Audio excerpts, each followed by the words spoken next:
부활하신 예수님과 사도들은 아마도 24시간 같이 했을 것이 분명할 것입니다.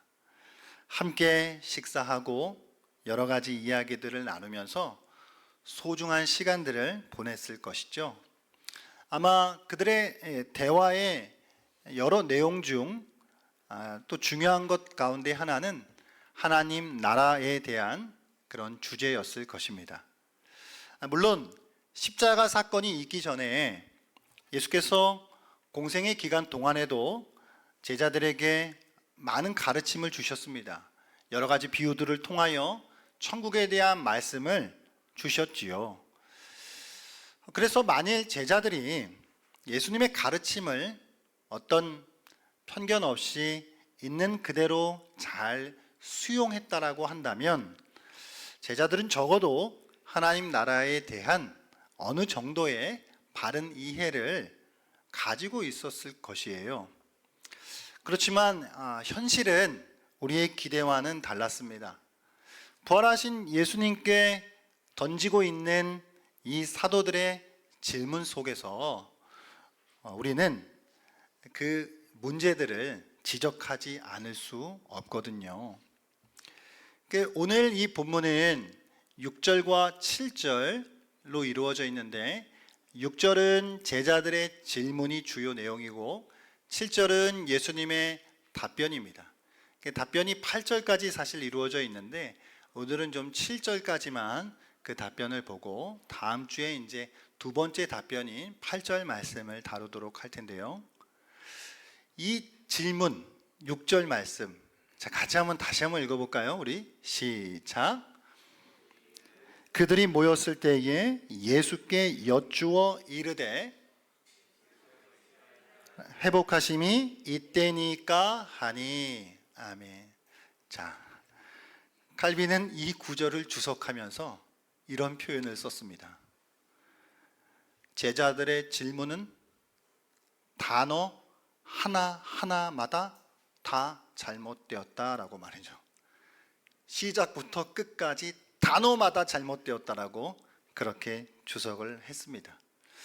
이런 제자들의 질문을 우리가 생각할 때 이 질문은 어떤 사도들 중에 한두 사람의 어떤 관심거리였다든가 그들의 어떤 생각으로 지금 예수님께 던진다라기보다는 오히려 이건 거의 모든 사람들, 제 사도들, 그들의 공통적인 관심사였다라고 보는 것이 합리적이에요.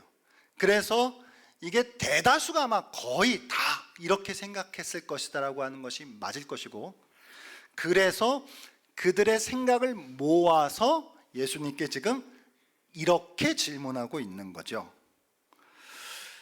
이스라엘 나라를 회복한다라고 하는 문제가 그들의 질문의 핵심이었어요. 사도들은요, 이스라엘 민족, 이스라엘 국가의 독립을 원했는데 그 민족 국가의 독립이 이게 곧 그동안 예수님께서 가르쳐 주신 그 하나님의 나라랑 동일하게 생각했다라고 하는 것입니다. 그래서 그들이 기대했던 그 이스라엘 민족 국가의 독립, 그 희망을 품고 계속 살아왔던 것이죠.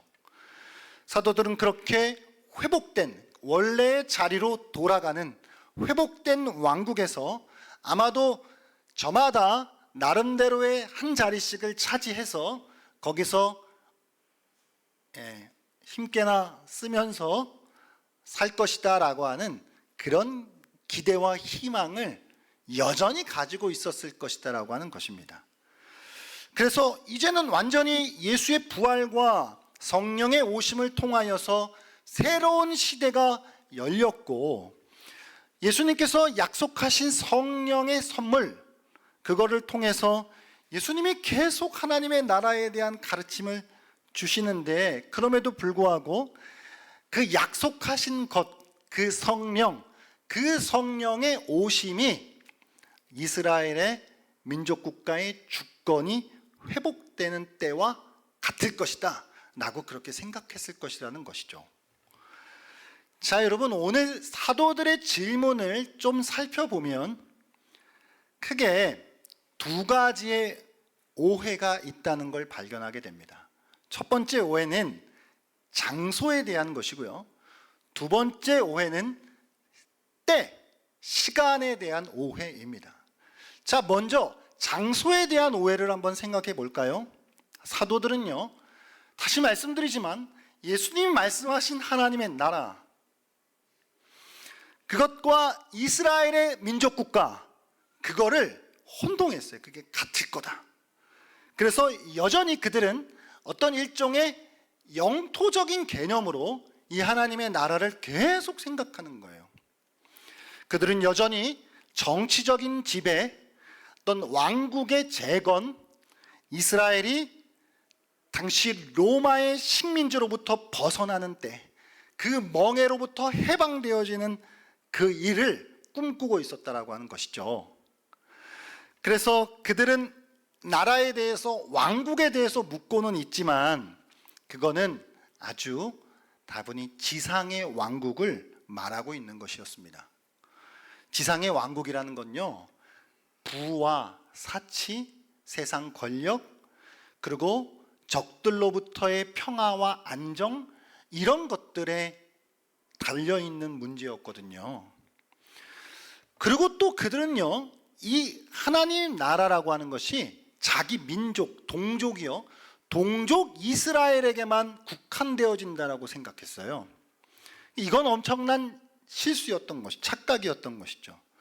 왜냐하면 예수님은 끝까지 이 하나님의 나라는 땅 끝까지다 라고 말씀하셨기 때문이죠. 그래서 8절에서 땅 끝에 대한 이야기를 이제 하셨다라고 하는 것입니다.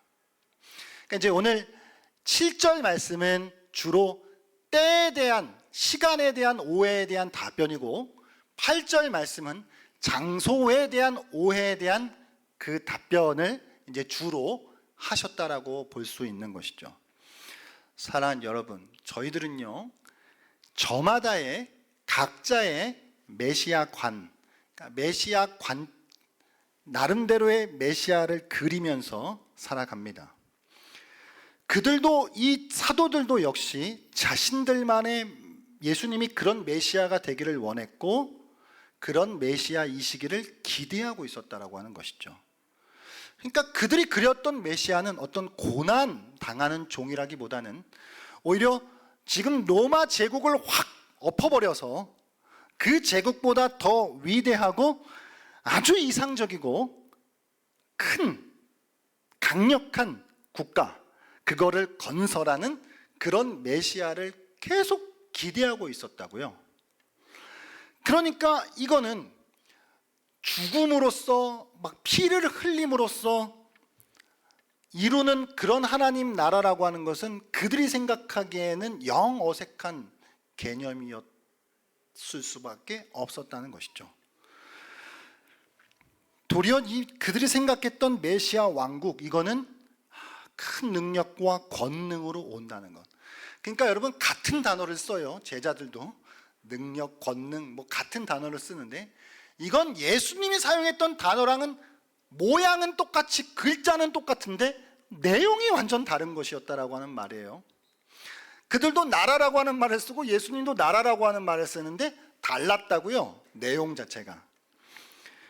제자들은 십자가의 대속과 같은 방식이 아닌 우리 눈에 보이는 적을 그냥 압도해서 깨뜨려버리고 부서뜨려버리는 그런 어떤 능력을 바라고 있었다는 것이죠.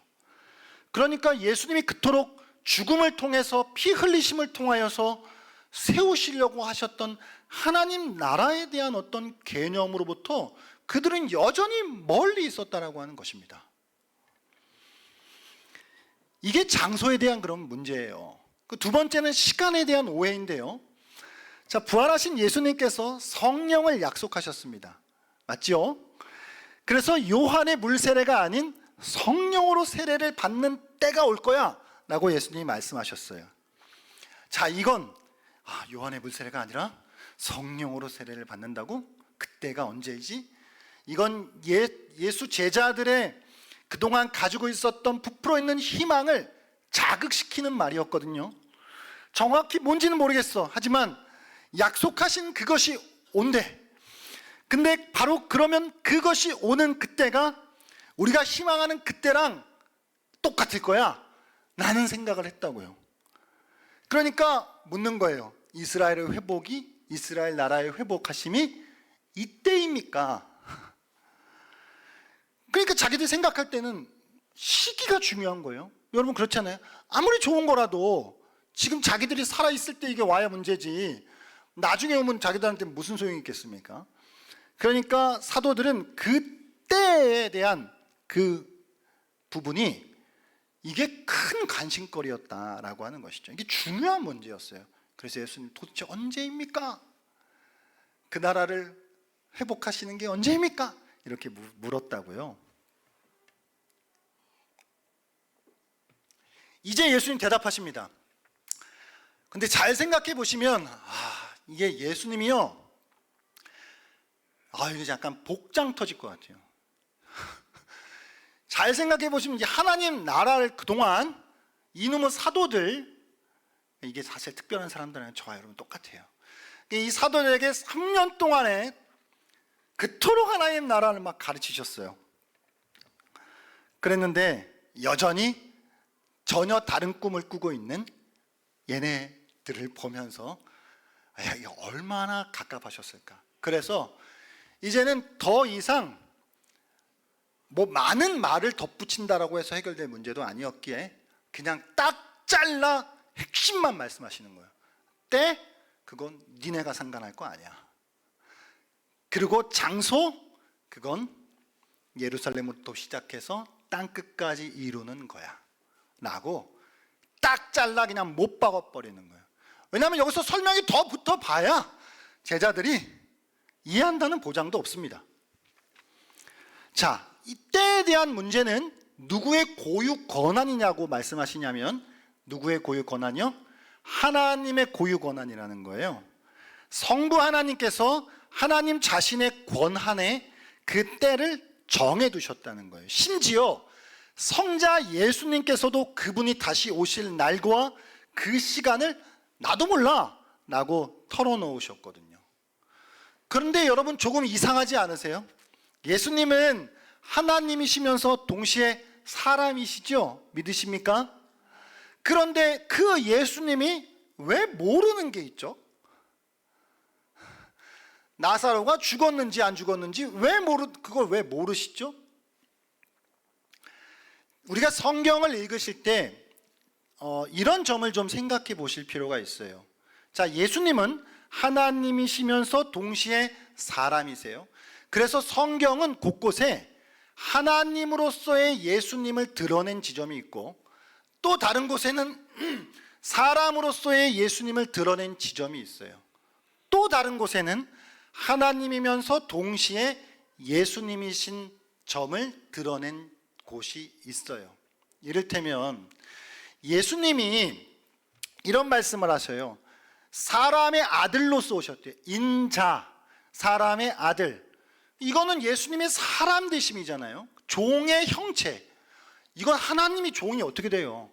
이건 사람으로 오신 거란 말이에요. 그리고 예수님은 키와 지혜가 자라요. 하나님이 무슨 키와 지혜가 자라요? 예수님의 사람 되심에 대한 지점으로 기록이 된 거잖아요. 또 어떤 경우에 요한복음 14장 28절 말씀에 보면 예수님이 아버지는 나보다 크시다 그래요. 원래 삼위일체는 동일 본질이 이게 같은 분이신데 왜 예수님은 아버지는 나보다 크시다 그러시죠? 이건 사람으로서의 예수님을 강조한 지점이기 때문에 그래요. 또 어떤 경우에는 하나님 되심으로써 하나님의 아들로서 부각된 성경 구절들이 있어요. 이를테면 요한복음 10장 30절 말씀에 보면 아버지와 나는 하나이니이다 그래요. 그러니까 이건 성부 하나님과 성자 예수님이 같대요.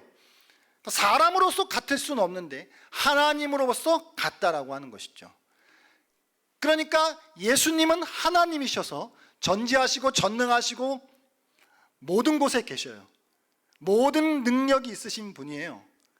그러니까 그런 부분들을 강조한 기록들을 조금 구분하셔서 읽으시면 도움이 되실 거예요. 또 어떤 경우에는요, 예수님이 하나님이시면서 동시에 사람이신 것을 드러낸 구절들도 있어요. 사도행전 20장 28절 말씀에 보면 하나님이 자기 피로 사신 교회라고 하는 표현이 나오거든요. 자, 여러분, 하나님이 자기 피, 하나님의 피 흘리나요? 하나님 피 못 흘려요. 근데 하나님이라고 그랬는데 피를 흘린대요. 이건 예수님에 대한 이야기인데 예수님의 하나님이심과 사람이심이 같이 들어있는 그런 구절이다라고 이해하시면 좋겠습니다. 그러니까 이 때에 대한 것도 예수님은 야, 나도 모르거든. 그거 성부 하나님에 대한 고유 권한이거든. 그러니까 사람으로서 모르신다라고 했던 것이죠. 그러니까 이제 너희들의 자세가 어떻게 되어야 하느냐, 그거를 길게 말할 필요도 없고 야, 신경 꺼. 그들의 어떤 호기심을 접어두고 이제는 기꺼이 그냥 모르면 모르는 채로 살아라고 하셨던 거거든요. 그래서 때론 우리가 하나님이 우리에게 가르쳐 주시기를 원하시는 것이 있어요. 그거는 알기 위해 힘써야죠. 그런데 때로는 야, 그냥 모른 채로 살아라고 하시는 게 있어요. 그건 그냥 모른 채로 사시면 돼요. 그래서 칼빈이 이걸 또 어떻게 주석을 하냐면 이렇게 표현합니다. 우리 주께서 우리에게 가르쳐 주기를 원하시는 것은 재빨리 배우도록 하고 우리에게 알리시지 않고 숨겨두기를 원하시는 일들은 기꺼이 알려고 하지 않은 채 그대로 두는 것이 우리가 지혜를 얻는 참된 길이다라고 말이죠. 그러니까 알기를 원하시는 것은 어떻게든 알기를 애쓰시고 모른 채로 두기를 원하신 건 덮어두시라고요. 이게 우리가 지혜를 얻는 길이다라고 하는 것입니다. 자, 여러분, 이제 예수님이 제자들과 40일 동안 함께 하시면서 하나님 나라에 대해서 계속 이야기하셨죠. 그 하나님의 나라. 자, 여러분들이 생각하시는 하나님의 나라 어떤 나라이세요? 이게 여러분 하나님의 나라, 앞에 하나님, 뒤에 나라. 자, 우리는 같은 단어를 쓸 수 있어요. 저도 하나님 나라란 말 쓸 수 있고 여러분도 하나님 나라란 말 쓸 수 있고 예수님도 하나님 나라란 말 쓸 수 있어요. 그런데 문제는 다 하나님 단어 썼고 나라란 단어 썼는데 안에 담겨있는 내용은 완전히 다른 것을 생각하고 있을 수 있다고요. 그걸 지금 예수님이 말씀하시는 거예요. 자, 예수님의 우리가 직분에 대한 이야기를 하거든요. 교회에도 여러 직분이 있듯이요, 예수님에게는 통상 세 가지의 직분이 있다는 이야기를 해요. 첫 번째는 이 땅의 선지자의 직분으로 오신 예수님, 그래서 말씀을 가르치시고 선포하시잖아요. 그리고 이 땅의 제사장으로 오신 예수님, 그래서 피 흘려 죽으셨잖아요, 우리를 대신해서. 그리고 세 번째가 뭘까요? 왕으로 오신 예수님이에요. 그래서 이 땅 가운데 왕권을 가지고 오신 다윗의 후손으로 오신 그분, 그 왕으로 오신 예수님에 대한 이 부분을 우리는 정말 굳게 붙잡아야 해요. 세 가지 직분 중에 안 중요한 게 없지만 다 중요하지만, 그래서 우리는 제사장으로서 오신 예수님을 생각하면서 예수님이 내 죄를 대신해서 십자가에서 죽으셨대, 그래 내가 예수님 때문에 구원받았대 라고 하는 건 여러분 믿으셔야죠. 그런데 이것만이 아니라 나의 왕으로 오신, 이 땅의 왕으로 오신 예수님을 우리는 믿어야 한다고요. 그 예수님의 왕권을 우리는 붙잡아야 한다고요. 그래서 나를 대신해서 죽으셔서 피 흘리셔서 나를 구원하신 예수님뿐만 아니라 온 땅의 주인과 왕으로 오신 그 예수님, 그래서 하나님의 나라를 시작하시고 완성하시는 그 예수님에 대한 바른 이해가 필요하다고요. 예수님의 왕권이라고 하는 것은 갑자기 툭 튀어나왔을까요? 아니요. 예전부터 있었어요. 구약에도 있었어요. 구약에도 예수님의 왕권이 있었는데 다만 구약에는 모형으로 있었어요. 그러니까 다윗 같은 왕을 통해서 보여주시는 그림자와 모형으로 구약에 있었던 그것이 이제 예수의 부활과 승천으로 인해서 이 땅 가운데 더욱 선명하게 그 하나님 나라의 아름다운 자태가 이 땅 가운데 더욱 분명하게 드러났다고요. 그리고 그 하나님의 나라의 그 모습이 가장 분명하게 드러난 곳이 그게 교회예요. 하나님이 그래서 부활승천하신 후 이 땅에 교회를 세우신 것이죠. 그러므로 교회는 이 세상에 있는 모든 기관보다 더욱 하나님의 나라됨이 드러나야 하는 곳이에요. 믿으십니까? 이게 신약의 교회가 가지고 있는 사명인 것입니다. 자, 하나님의 나라는요, 성령에 의해 성령을 통한 하나님의 백성들의 삶 속에서 드러나는 하나님의 통치거든요. 이거는 이 세상에 훈련받은 군인들에 의해서가 아니라 성령으로 충만함을 받은 증인들에 의해서 세워지는 나라예요. 이 나라는 전쟁의 선포를 통해서 세워지는 것이 아니라 평화의 복음을 통해서 세워지는 거예요. 이 나라는 군사력이나 정치적인 전략 등 때로는 혁명적인 폭력으로 세워지는 것이 아니라 성령의 역사에 의하여서 세워지는 나라입니다. 이 나라를 믿으십니까?